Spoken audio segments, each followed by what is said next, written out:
नमस्कार दोस्तों, मेरा नाम है चंचल पाटिल और आज हम पढ़ने जा रहे हैं EMF equation of DC generator, जो कि पार्ट है इलेक्ट्रिकल मशीन्स के लेक्चर सीरीज़ का। तो आज का जो टॉपिक का नाम है वो है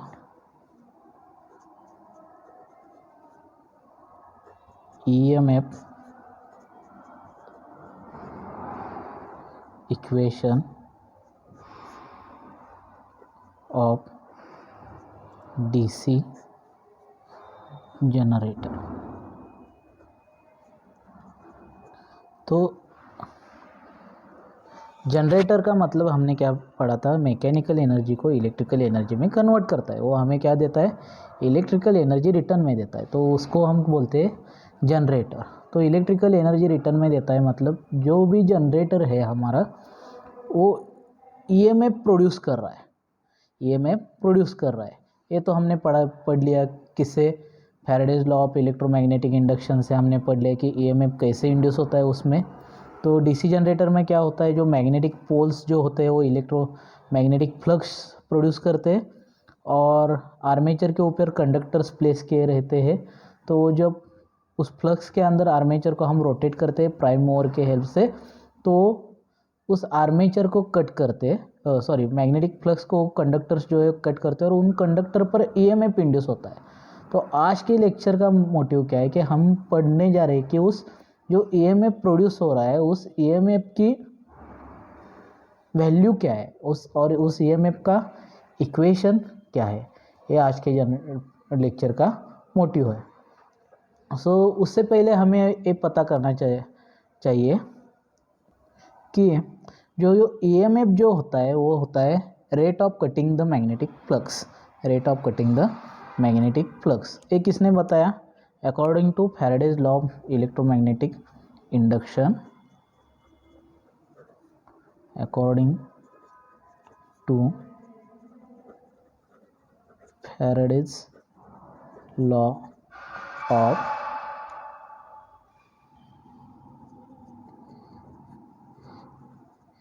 इलेक्ट्रोमैग्नेटिक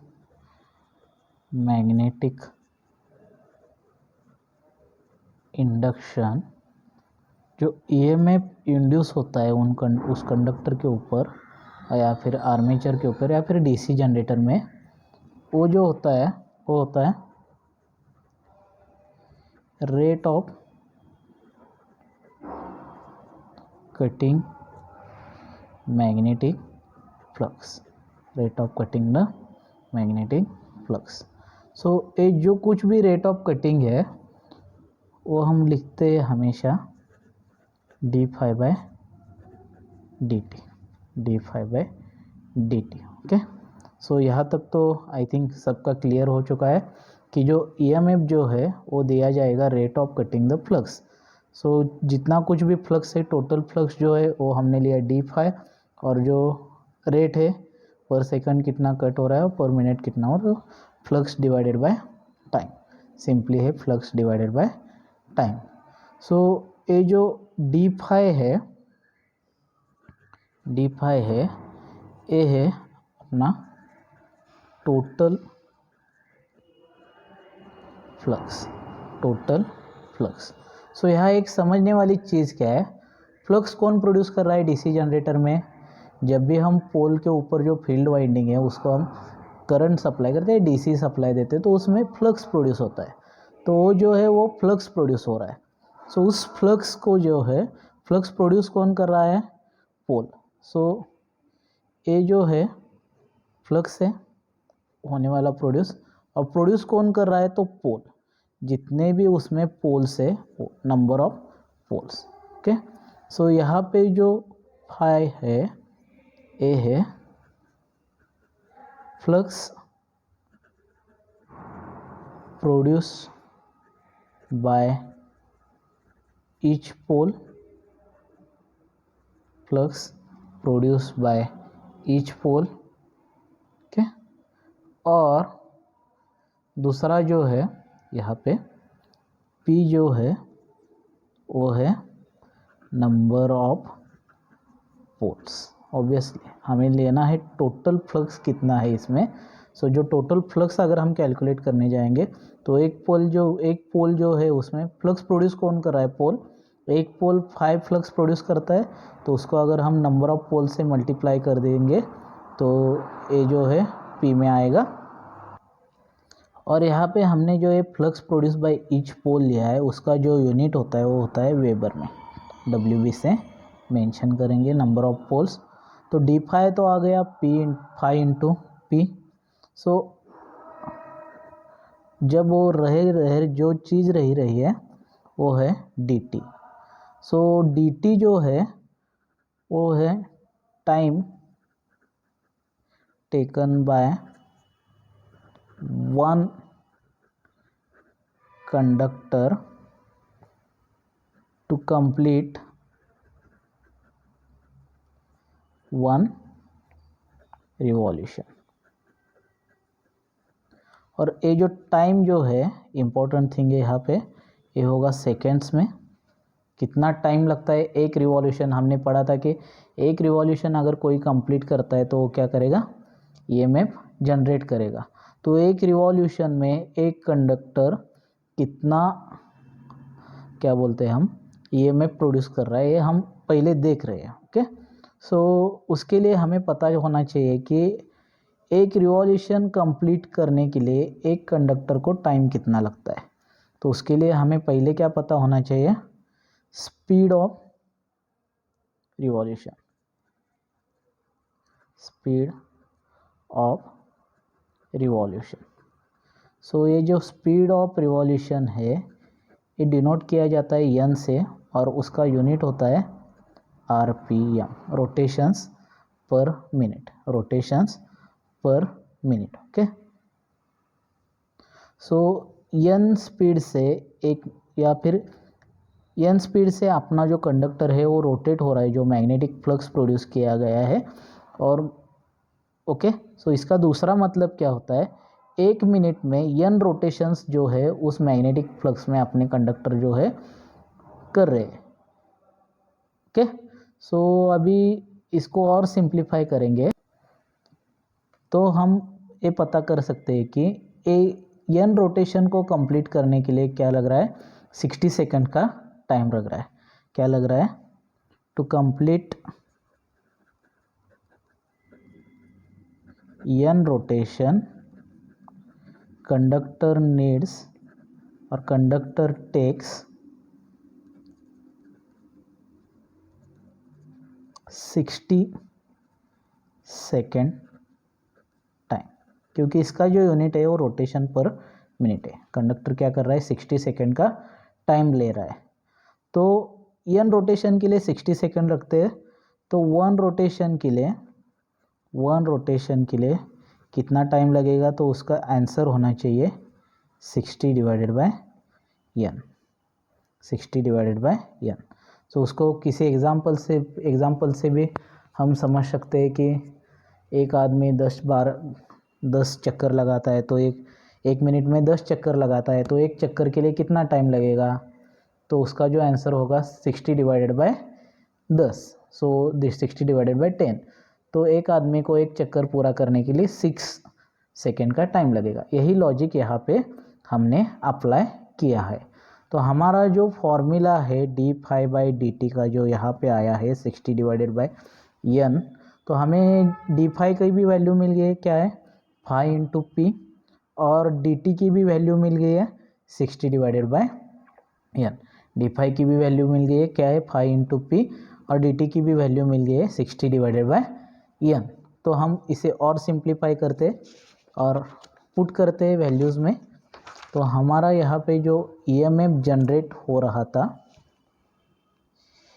E, उसकी वैल्यू थी d∅dt। d∅ की जो वैल्यू है वो आ गई है P into five, number of poles into flux produce by each pole, and dt क्या आ रहा है अपना 60 डिवाइडेड बाय n। dt क्या आ रहा है 60 डिवाइडेड बाय n। तो फाइनली हम इस इक्वेशन को लिख सकते हैं P∅n divided by 60, P∅n divided by 60। और ये जो इक्वेशन है P∅n डिवाइडेड बाय 60, ये EMF produced by EMF produced by one conductor, important line है, one conductor after one revolution, after one revolution. EMF produced by one conductor after one revolution. Okay, so ये important line है, ध्यान में रखिए. लेकिन अगर हम डीसी जनरेटर की बात करेंगे तो वहाँ पे नंबर ऑफ कंडक्टर्स जो है ज़्यादा होंगे, क्योंकि हमने नंबर ऑफ आर्मेचर का कंस्ट्रक्शनल फीचर्स पढ़ा है. तो आर्मेचर के ऊपर होते हैं स्लॉट्स, उस स्लॉट्स में हम कंडक्टर्स रखते हैं. वो एक स्लॉट में जो कंडक्टर होता है और वो कंडक्टर्स जो है एक दूसरे के साथ कनेक्टेड रहते हैं सीरीज में, और उनके जो होते हैं पैरेलल पाथ्स भी होते हैं. लैप वाइंडिंग के और वेव वाइंडिंग के डिफरेंट डिफरेंट पैरेलल पाथ्स होते हैं, वो हमने लास्ट लेक्चर में पढ़ा है. तो अगर यहाँ पे हम अगर पढ़ाई करने जाएंगे EMF produce by one conductor after one revolution, तो अभी हमें फाइंड क्या करना है कि जितने भी कंडक्टर्स है अभी अपने आर्मेचर में और या फिर अपने डीसी जनरेटर में, उनके द्वारा और उनके यूज से कितना EMF प्रोड्यूस हो रहा है. ये जो EMF का वैल्यू है फॉर सिंगल कंडक्टर, तो हमें अभी नंबर ऑफ कंडक्टर्स फाइंड करने हैं डीसी जनरेटर में. नंबर ऑफ कंडक्टर्स फाइंड करने हैं डीसी जनरेटर में. सो नंबर ऑफ कंडक्टर्स अगर डीसी जनरेटर में फाइंड करोगे तो उसकी वैल्यू होगी Z, उसकी वैल्यू होगी Z. लेकिन ये जो Z नंबर ऑफ कंडक्टर्स है वो डिवाइड कर दिए गए हैं नंबर ऑफ पैरेलल पाथ्स में, नंबर ऑफ पैरेलल पाथ्स में. और नंबर ऑफ पैरेलल पाथ्स जो है वो दिया जाता है A से. नंबर ऑफ कंडक्टर्स कितने हैं Z, और वो डिवाइड कर दिए number of parallel paths A में. तो यहाँ पे एक और चीज़ समझने वाली है. अगर A यहाँ पे अगर हम मान के चलते हैं कि दो पैरेलल पाथ है, तो दोनों पैरेलल पाथ में जितने भी कंडक्टर्स हो गए, सपोज दो पैरेलल पाथ में 10-10 कंडक्टर है, तो दोनों एक पैरेलल पाथ के जितने भी कंडक्टर्स है वो सीरीज में कनेक्टेड हो गए, और दूसरे पैरेलल पाथ के जितने भी कंडक्टर्स है वो सीरीज में कनेक्टेड हो गए. ओके, तो सीरीज में कनेक्टेड हो गए तो वहाँ पे तो होल्ड जो करंट है वो सेम ही रह रहा है. ओके, सो उस लॉजिक से यहाँ पे जो क्या हो रहा है, हमें टोटल नंबर ऑफ कंडक्टर्स अगर लेना है तो इस तरह से होता है, या टोटल कंडक्टर्स कंसीडर करने हैं हमें, तो वो होता है Z डिवाइडेड बाय A, वो होता है Z डिवाइडेड बाय A. तो फाइनल इक्वेशन जो आता है EMF के लिए, final for all conductors for one revolution only, for all conductor for one revolution only, तो EMF जो है वो दिया जाता है formula P phi N divided by 60, तो ऑलरेडी अपने पास है, into Z divided by A, into Z divided by A. तो ये जो इक्वेशन है, इम्पॉर्टेंट लाइन है, अभी एक बार और सुनिए. A है EMF produced by armature conductors, जितने भी आर्मेचर कंडक्टर्स है, after one revolution, after one revolution. तो मेरे हिसाब से अभी जो प्रॉब्लम है Z डिवाइडेड बाई A कैसे आ गया इसके लिए. सो टोटल कंडक्टर्स मैंने Z डिवाइडेड बाई A किस ले लिया. तो एक गोल्डन रूल होता है पैरेलल सर्किट्स और पैरेलल कनेक्शंस का, तो यहाँ पे नोट में लिख लीजिए पैरेलल कनेक्शंस का.